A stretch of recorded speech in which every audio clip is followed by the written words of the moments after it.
gonna get myself an eye patch. All right. I'm gonna be tougher, more intimidating. And I'd switch it back and forth on different days to confuse people. Amy. Stu, how are you? Only blacked out once coming up the stairs. It was a joke. Hey, Bruce. Hello, Stuart. You got a minute? I'll meet you in your chambers. It's good to see you, Bruce. Was it? Did he always look at me like that? Like what? Like I was trailing my own personal oil slick. Well, I don't know. He's a pretty good judge of character. Ouch. Are we back there? I'm happy you're out of the hospital and on the mend. What more do you want from me? When you came to see me in the hospital, did we talk? A little. Did I say anything nuts? Because it's mostly a murky haze. I think it was the morphine. Yeah, you were a little nuts, but... Would you have dinner with me tonight? Why? Came to visit me in the hospital? You brought me books? Well, that doesn't mean I like you, Stuart. Oh, so that was because you feel guilty about giving me a near-fatal heart attack? I didn't give you a near-fatal heart attack. You told me to blow it out my butt, which caused my heart to stop. Oh, blow it out your butt, Stuart. See? It wasn't my fault. When I had no one else in the hospital, you were the only one there for me. Now I'd like to celebrate being alive by buying you dinner. If you don't enjoy yourself, I promise I'll never hit on you again. Promise? Cross my heart, hope to die. Yeah, and with me, you know that's more than just idle talk. Come on. Well, tonight is pretty short notice. Carpe diem, baby. Okay. But never call me baby. Okay. I'll make a reservation and I'll call you.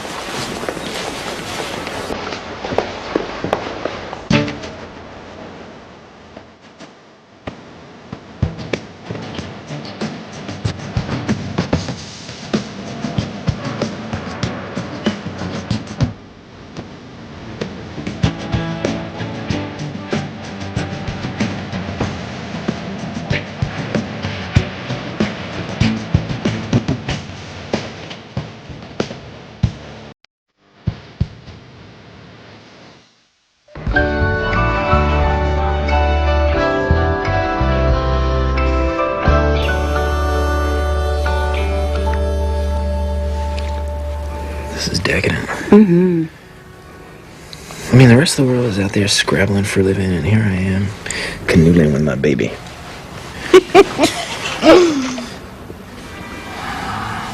In the middle of the afternoon. I mean, how many other people? You know how I appreciate it when you're appreciative? Yeah. Do you have to be so noisy about it? I'm just trying to buy myself a little bit of time. I'm several years past my sexual prime.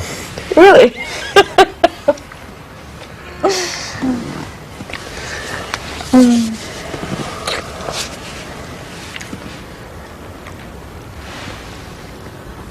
What is that?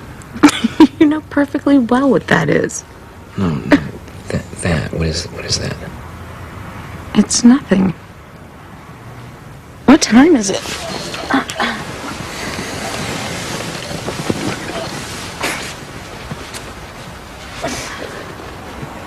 Carol, I felt something when I touched you. You're supposed to.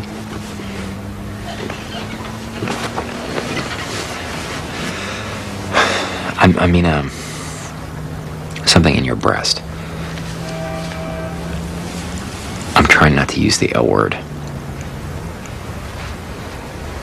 A lump on the left. It doesn't mean anything. I'm fibrocystic. It's hereditary. All the women in my family have breasts filled with tapioca. That's an interesting image. Don't worry about it. I don't...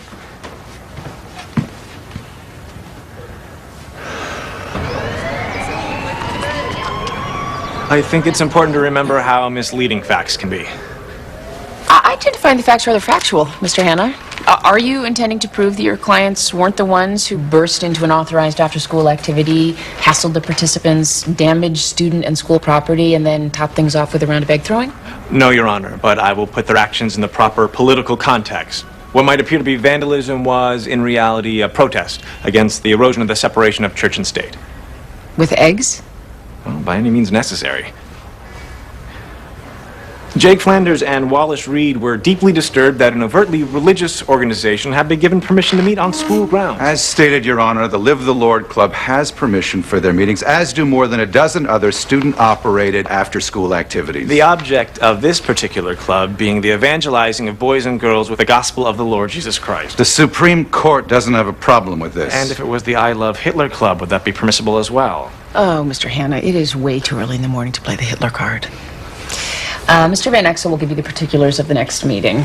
Next case. Your Honor, I'm Russell Coleman. My group helps organize student-run Live the Lord clubs across the country. Well, if it's appropriate, Mr. Coleman, I'll hear from you tomorrow afternoon. This man just equated the Lord Jesus Christ to Adolf Hitler. Do you plan to admonish him for that remark? No, not at this time. Don't you think, in all fairness... Fairness notwithstanding, Mr. Coleman, I decide what's permissible in this courtroom and no one else. For example, I'm letting you speak.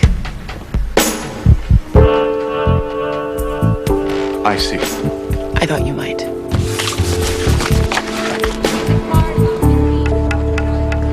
So you had this checked, and you know that it's nothing. Don't fuss. I hate it when people fuss. I'm not fussing. I just want to know that you're okay. I'm okay. So it'd probably be a good idea if we both get checkups before moving to San Francisco. Just have some basic numbers. Good idea.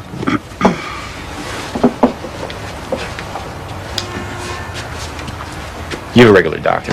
Vincent, Frankly, I'm a little freaked out by your lump. it's not a lump. Lump, tapioca, fiberglass insulation. I felt it. Don't worry. When you worry, things happen, okay?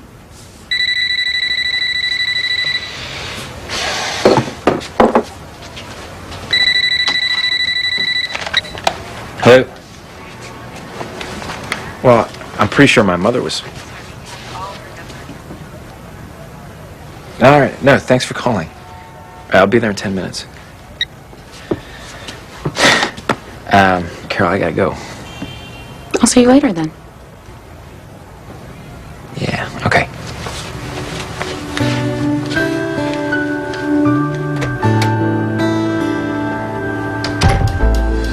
I thought it important that we have Mara's picture here so we don't lose sight of what this is all about. The death last year of Alex Finch, the father Mara Rosario never knew, was the last in a series of tragic events in this little girl's life. A life of struggle, loss, and fear in a nameless Guatemalan village without telephones, electricity, or dependable drinking water. Violence claimed her parents. It's our job to see that greedy people don't steal her birthright. Mr. Finch chose to have an affair with Mara's mother, Yelena Rosario, when she was in the United States trying to raise money for the Zapatistas. His responsibilities did not end when she returned to her native country and gave birth to their child. Yelena left the baby with her mother and was subsequently killed in a skirmish with Mexican troops. Alex Finch was the father of this little girl, and Mara Rosario is entitled to her share of the Finch estate.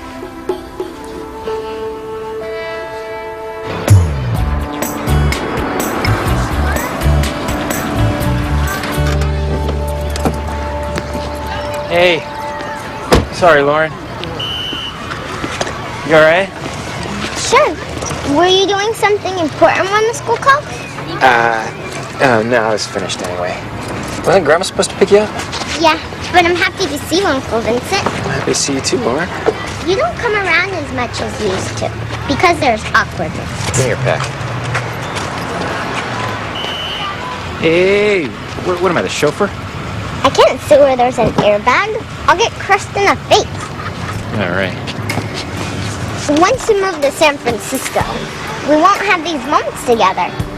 Is guilt a genetic predisposition with the Gray women, or is it a learned behavior? I don't know, because I don't know what that means. Dope your seatbelt. Your Honor, Alex Finch was many things. He was one of the most successful, sought-after investment managers in the United States. When the private plane carrying him and his only son crashed in the Atlantic off Hilton Head, 3 different Wall Street indices dipped at the news. But he was not the father of this child. More important, He had no knowledge of this child's mother, a woman who is tragically, and I feel compelled to add, conveniently deceased. The motives behind this paternity suit are astonishingly transparent. Greed may be the engine here, but its source is not this side of the room. Thank you. Okay, I'd like to hear testimony tomorrow with all parties ready at 9 o'clock. What do we have next?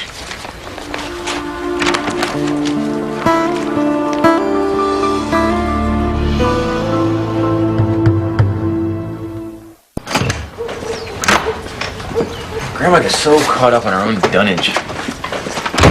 You're saying a lot of stuff that I don't understand today. It's this thing women do. Even when they need help or emotional support, they retreat into their own world, where no man, no matter how much he loves her, is allowed to enter. Well, when I get in my own world, I'm going to invite everyone to come with it. Except Ronnie Loomis. Grandma didn't leave a message. It's not plugged in. Why isn't it plugged in? Because it's broken. When Ronnie Loomis pulls my hair, I kick him. Sounds right to me. What time will your mother be home? Wait, she has a date with the guy she killed. Why are you and my mom having a fight? We're not actually having a fight. It seems like a fight. You're gonna have to ask her about this. It's kind of a grown-up thing. It doesn't seem very grown up. Well, when things get really, really grown up, they start to seem childish again. I liked it better when you guys got along.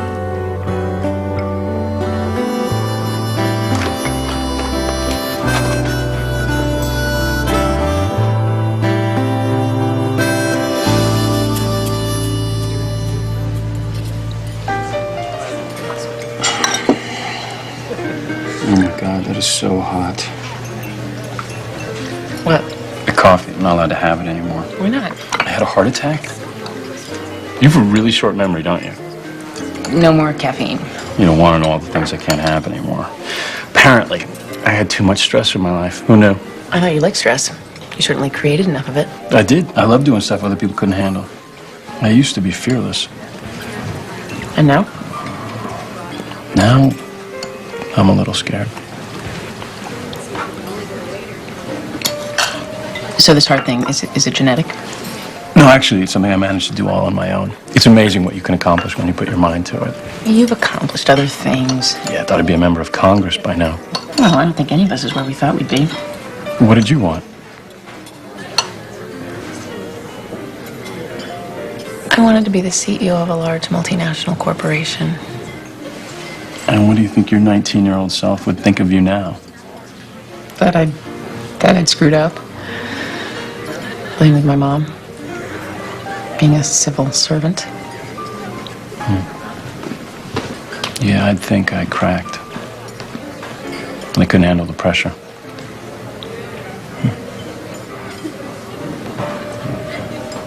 You know what? Our 19-year-old selves were idiots.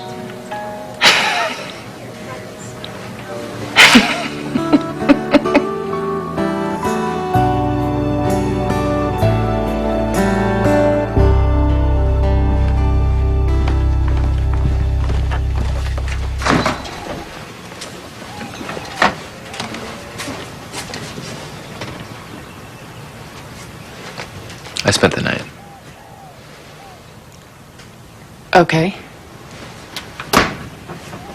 Why? Because Mom never came home last night. Somebody has to watch Lauren. I asked Mom to watch Lauren. Amy, I think the important part of that statement was Mom never came home. Did she call? Your answering machine doesn't work. Well, I'm sure it has something to do with work. Sometimes she spends the night at Sanctuary House. That's probably nothing. I'll check around. Will you call me? I mean, when you find her? Yeah. How's Carol? Fine. Will you please stop talking down our decision to move to San Francisco, at least around Lauren? What? Plus, she keeps asking what's going on between you and me, and I don't know what to say.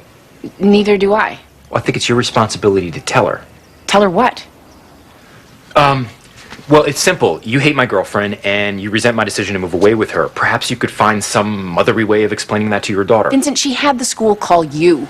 Did it ever occur to you that Lauren might have her own feelings about you leaving? She's obviously picking up on your attitude. Well, do you want us to be happy about it? Because the way you're behaving, that's exactly what you're going to get. Pure happiness as we wave goodbye. Amy, not everybody's going to live with their mother their whole lives.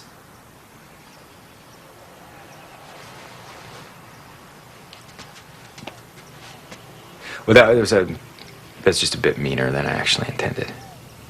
Just a little bit? I'll drop Lauren off at school for you. That's okay, I'll do it. Actually, I promised her. So, if you don't mind, I'd like to keep that promise.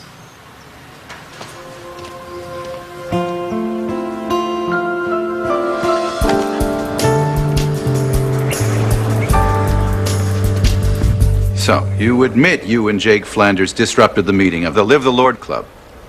Things we did as a protest. I mean, the Founding Fathers were very sure about how church and state should be kept separate. It's an important part of the Constitution. We wanted to make sure that everybody knew how bad it was for public things like a school to mix with religion. So you threw eggs at your fellow students. A man's got to stand up for what's right. A school's a school and a church is a church. Thank you, Your Honor. Whose idea was it to bring the eggs? Mine. Why eggs? Well, they're messy and gross. Cost a lot less than paintballs. I see. So you're interested in American history? America's the greatest country in the world. Can you name me the U.S. Attorney General? Bill Reno? Can you tell me anyone on the Supreme Court? Well, there's Clarence something, Clarence Thompson, something like that. Who was the president during the Revolutionary War? Lincoln. Thank you. You can step down. You going to the doctor today? No. Why? Should I? I met Carol. Are you sick? No, I only go to the doctor if I throw up or bleed. that's a good plan. No, it's not. You should have it checked out. Have what checked out? Oh, go ahead, Vincent. You started this conversation. Carol has a sty in her left eye. It's not a style. No harm in getting the eye doctor to take a look. The eye doctor is not going to tell me anything that I don't already know. Suppose for 1 minute that I agree with you. Your sty is none of my business. I'm way out of line. Granted. Think practically for a moment. You know how annoying I can be. You know how irritatingly focused on something I can become. It's not a pretty sight. This situation has all the earmarks of a classic. But you can diffuse the whole ugly mess with a visit to the eye doctor. You shouldn't be afraid of the eye doctor. I'm not. I think you are. But I hate the dentist. You're fixating on my eye because you don't want to deal with your own problems. What problems? Your house. What's wrong with your house, Uncle Vincent? Nothing. The roof is cracked and the foundation is caving in. And it's mad at him for moving away. It's barely speaking to him. Maybe you should make those home repairs before becoming obsessed with my eye. Going to school with you is fun. I'm sure gonna miss it when you move to San Francisco. You're treating this as though I'm not in it, but I am. I'm getting ready to uproot my life and move with you to California. What? You afraid you made a bad bargain? What? No, I love you. When I think about our future, I think of this. I think about you and me bringing our own child to school. I hate to miss out on that because you won't go see a doctor.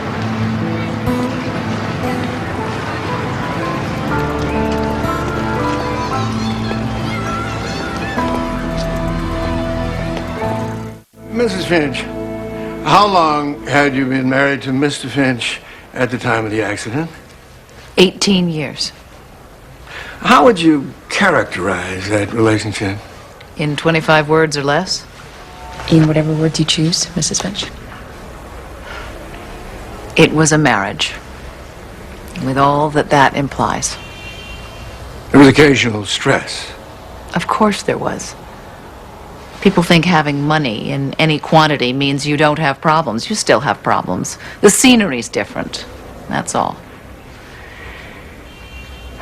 But I know that Alex loved me, and I know that he loved our son Ronnie.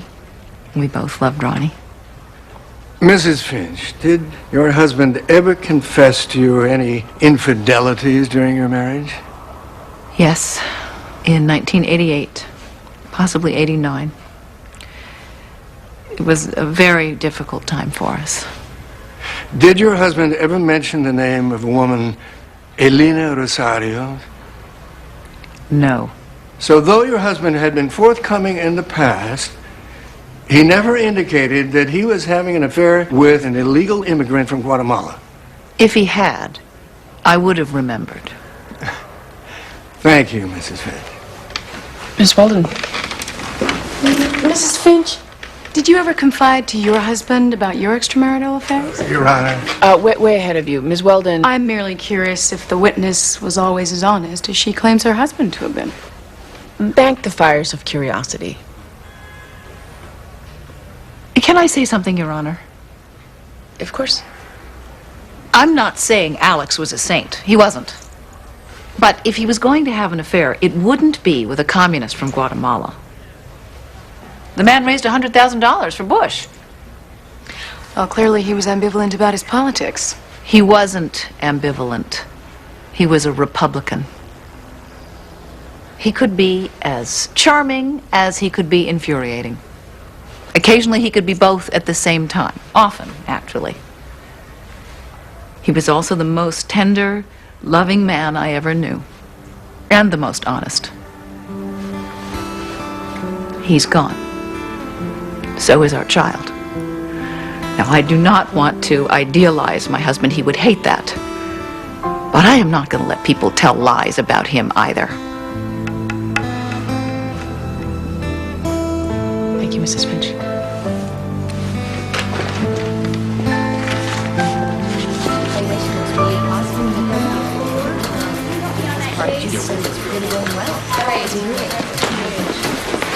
Vincent! Hi! Hey, Sean. Listen, I feel a little foolish, but I can't seem to find my mother. Oh.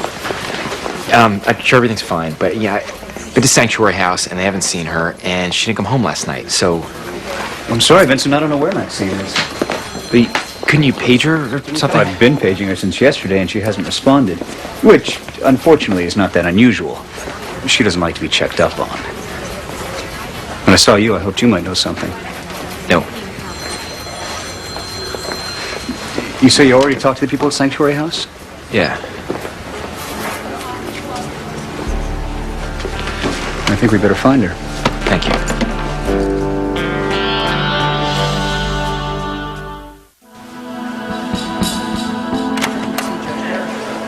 Two minutes. Yeah. What are you looking for? I don't know. You see any resemblance? What? I don't think you can base this kind of judgment on something like that. Well, I might as well. I'm not going to get anything more scientific. This picture is supposed to pull at my heartstrings, right?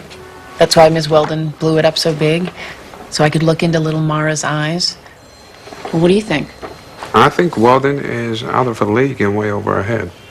Or that's what she wants us to think. You want me to check her out?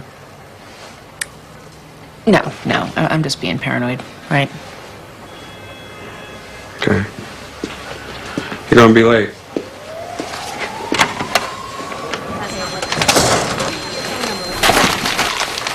It's like we're staring at the mind of Maxine Gray. And I'm frightened.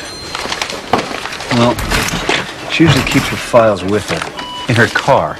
Maybe there's a clue on her computer that'll tell us something. Page her one more time. Hardly anything on here.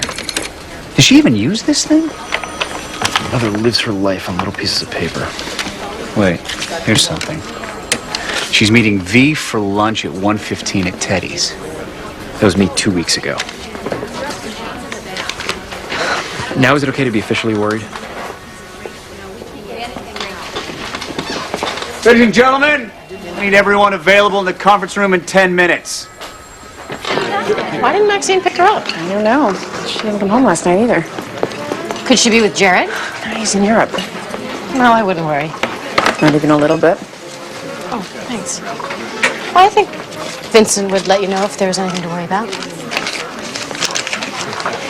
Peter and I were thinking the four of us should go to dinner. You mean me and Stu and the two of you? No, I meant Vincent. I thought you hated Stuart. I did. I mean, he was a shark. Was? Well, he's different since the heart attack. He's gentle. Well, people do change. Well, I don't know. You think he's being nice just to get you into bed? No, I wouldn't put it past him. I mean, the old him. If there's a new him, that... I'm a little confused. When I first met Peter, he was pedantic, opinionated, and a bit dorky. He's changed a lot, don't you think? Mm-hmm. Not to mention a certain other person. I knew a girl once, broke hearts right and left. She thought nothing about turning to a guy on a date and saying, "I'm sorry, this isn't working out for me. Let's just cut our losses and say goodnight." And then she got her heart broken and became kinder and more caring. Do you mean me? What do you think of the double date idea? With Stu? With Vincent. Not a date, just... I really want you to make peace before he moves away. Who's we? The family. The whole family.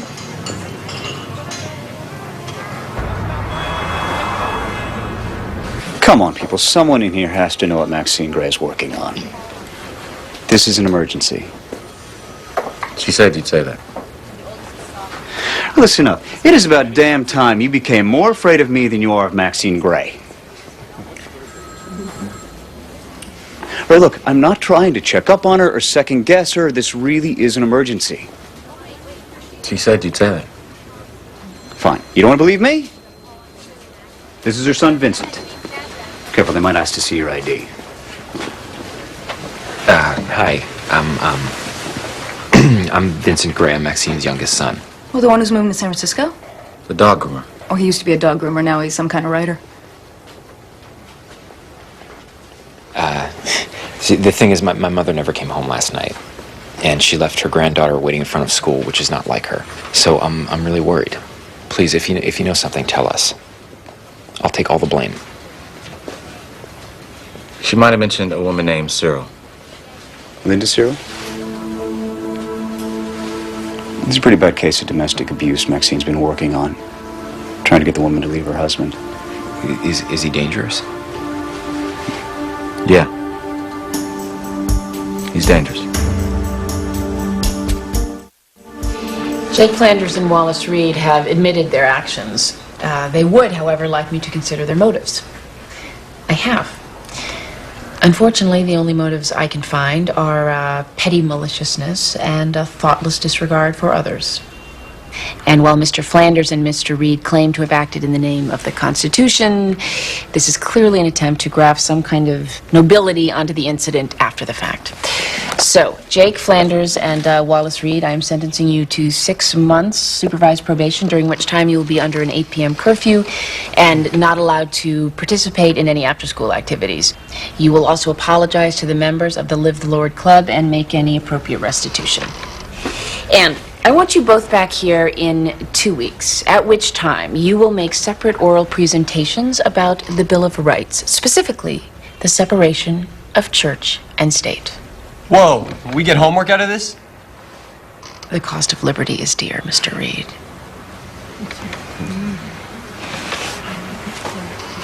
Ten minutes. Your Honor, I must protest. Well, the steps of the courthouse are out that door, down the steps and to the left. 6 months probation? That's nothing. I think these boys would disagree. These boys need to be punished. Mr. Coleman, we're done here. This is the worst sort of political correctness. If these boys had disrupted a group of feminists or homosexuals, you would have leapt at the chance to make an example of them. First, Mr. Coleman, I'm going to do you a favor. I'm not going to cite you for contempt. Second, perhaps you'd like to get together with these boys as they do their constitutional homework. The law is not an excuse, and it's not a blunt instrument. It's a balancing act, and the only way it works is if it works the same for everyone. If you'd like to see this for yourself, you're welcome to sit in this courtroom for a month or two, provided you keep your mouth shut. Come on.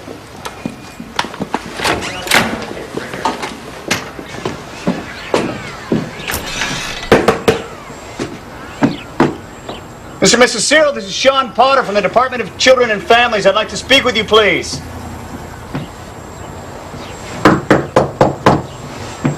There's nobody home.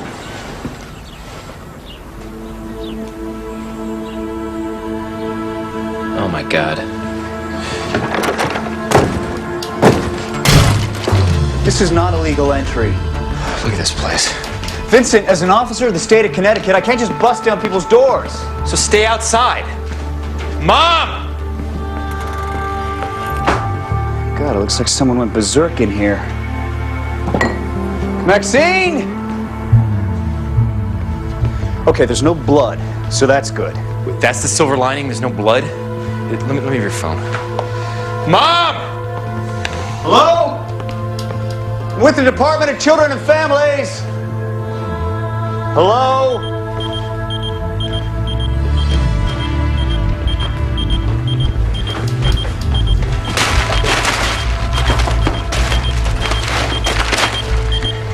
Yeah, that's Maxine's pager. Oh my God. Now what? Let's not jump to any conclusions. All this means is that she was here. Maxine loses more pagers than anyone else in the department. Hell, sometimes she just flings them away. Hey. What the hell are you doing in my house, huh? Mr. Cyril, I'm Sean Potter from the Department of Children and Families.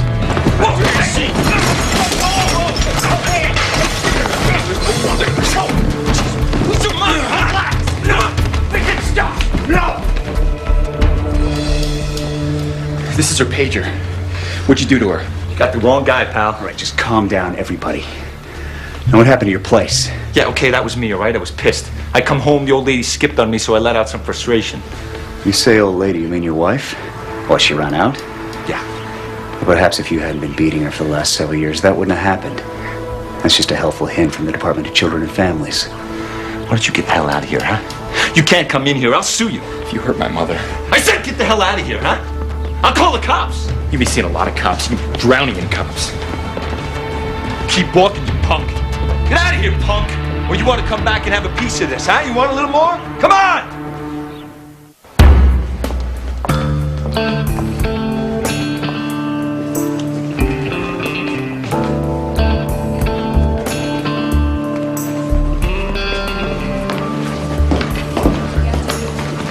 Isn't that one of the state's attorney's investigators? The less we talk, the better. Why? You need to put me on the stand. Why? If I tell you, it'll be ex parte communication. Yeah. Do you have something good? Oh, right. Don't say anything. Just walk away. How will I know what to ask you? Right. Don't say anything. Just walk away. Last time anyone saw her was yesterday morning. Well, tell them we checked the area hospitals. Detective, I know all about the 48-hour rule when it comes to missing person cases. Isn't there some way we can streamline? How about a little professional courtesy here? This woman is a dedicated social worker, and we have very real fears for her safety.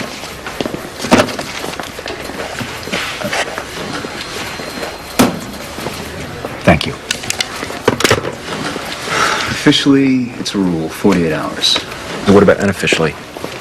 Unofficially, he's going to put an APB out on her car and stick a unit on Cyril's street.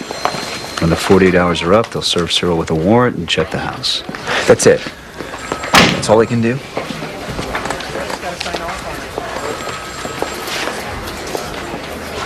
Ms. Golden has informed me that she's unable to predict when a DNA sample or a birth certificate will be forthcoming, so I'm afraid we are at an impasse. Your Honor... Do you have any more witnesses? No, Judge Gray. Mr. Oswald? We're done, Your Honor. Fine. Then I'm going to exercise my right to call my own witness. Mr. Van Exel? Your Honor, this is highly irregular. You can't call your own court services officer. Your objections are duly noted. Raise your right hand. Please. Do you swear to tell the truth, the whole truth, and nothing but the truth? I do.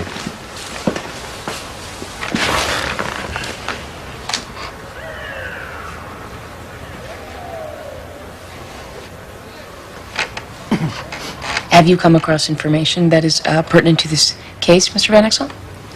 Yes. Objection, narrative. You're right. Sustained.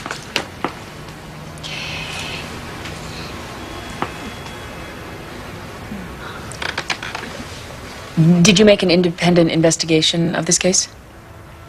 Yes. I asked an investigator in the state attorney's office to verify Miss Weldon's credentials. Objection? Relevance? Denied. Did you find an aberration in her credentials? No. Did you find that she is misrepresenting herself in any way? Yes. Miss Weldon is not an independent lawyer. She works for a firm in Miami. I am an associate in a Florida firm, Your Honor, but as a member of the Connecticut Bar, I am independent. Can you tell me what Miss Weldon's Florida associates have to do with this case? Yes, I can. Miss Weldon's firm is litigating 16 cases in 5 states, all on behalf of Guatemalan orphans, each fathered by a wealthy American, killed in, 12 air crashes, 2 automobile accidents, an avalanche, and a ferry boat sinking. Your Honor, the defense moves to dismiss the civil suit with prejudice. Granted. You may step down, Mr. Van Exel. Thank you, Your Honor. Wait. I'm also ordering the transcripts of these proceedings be delivered to the state attorney, to the Bar Association, to the Immigration and Naturalization Service, to the State Department, to the Department of Consumer Fraud, and anybody else I can think of. You, Ms. Weldon, are why there are lawyer jokes. Next case. Well, yeah, it was a judge's dream. Putting an entire firm of lawyers behind bars. Florida lawyers. Yeah, I've been ambitious. I've cut corners, I admit, but to take advantage of a parent's grief and starving children? I mean, can you imagine what they've done to their karma? You believe in karma? I don't know. I've never actually said the word without canic. Canic? Karma? Canic? Car mechanic? You're a terrible listener. Then why are you talking to me? Maybe because I killed you, and now I feel guilty. You did me a favor. Heart attack's supposed to be a signal to slow down and reassess your values, your goals, consider your karma. Yeah, I think Dick Cheney pretty much ruined that for everybody. Pretty much.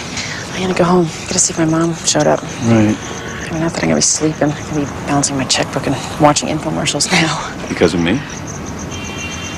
No, because of this bad courthouse coffee. Oh. Okay. Just take a little whiff.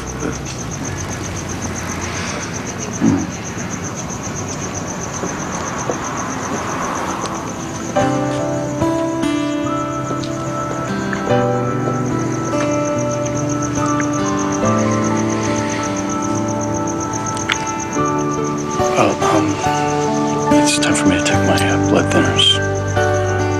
Good night. Good night, Stuart.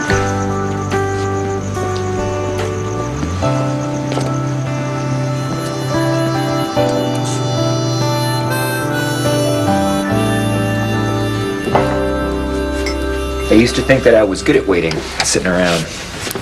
Turns out that I'm not. I was kind of hoping Cyril would charge you with assault. Thanks a lot. I'm gonna hurry things along and bring the police in and give them a reason to investigate. Investigate what? Something happening? Could you possibly take Lauren upstairs and get her into pajamas? Of course, yes. Of course, come on. Why do the police have to investigate? It's too early to go to bed. What's going on? I never get to hear the good stuff. Didn't Mom come home? Oh, now you're concerned? Where was that concern this morning? I trusted you to tell me if there was anything to be concerned about. What, your finger's broken? Have you lost the ability to call me and ask if your mother's all right? You know, I've seen Maxine in a lot of tight situations. This is so typical of you. You withhold information, and then you blame me for not reacting the way you want me to react. Amy, bite me. Where's Jillian? She just left me out there waiting in the car. Lauren, no, wait a minute, come back here. Hi, Mommy. Did you hear about the investigation? I'm sorry, she broke away. What's going on? Mom is missing. No, she's not. She went on the lam with some battered woman until she could find her a secure place in a woman's shelter. Peter, dear, don't use that language. It's melodramatic. Are you all right? Where the hell have you been? Oh, apparently Vincent doesn't care if you're all right. He just cares about where the hell you've been. I'm fine. Why shouldn't I be? You knew where she was? Why did you tell him? Because I'm dependable, and Mom said it was a very sensitive secret. Why didn't you tell us? Oh, you know, you two really aren't communicating very well these days. So I thought it made sense to tell Peter. What's the difference? You wanted us to worry. Oh, stop. You wanted me and Vincent to come together in the face of tragedy. Maxine wouldn't do that. What tragedy? She's standing right here. Guess what, Ma? It didn't work. No, it sure as hell didn't. It didn't.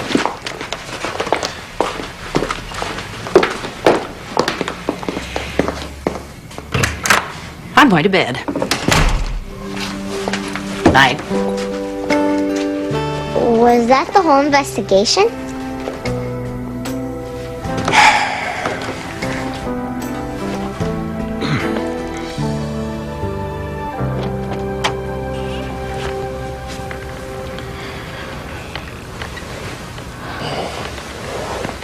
Carol. I'm sorry, I didn't mean to wake you. You all right? Did you find your mother? Oh, God. Even for the Grays, it was award-winning passive-aggressive manipulation. And we thought Mom was strangled and buried in a shallow grave. As it turns out, she was just in a motel, trying to teach Amy and me a lesson. Will you come to bed? You win. I'm gonna go see a doctor tomorrow. About the lump. Hey, come to bed. This is the part where you say, Carol, I'm sure it's nothing. Carol. I'm sure it's nothing.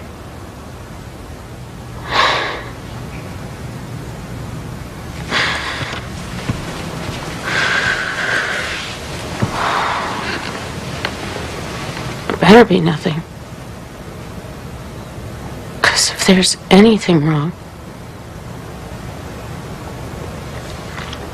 it's your fault. That sounds reasonable.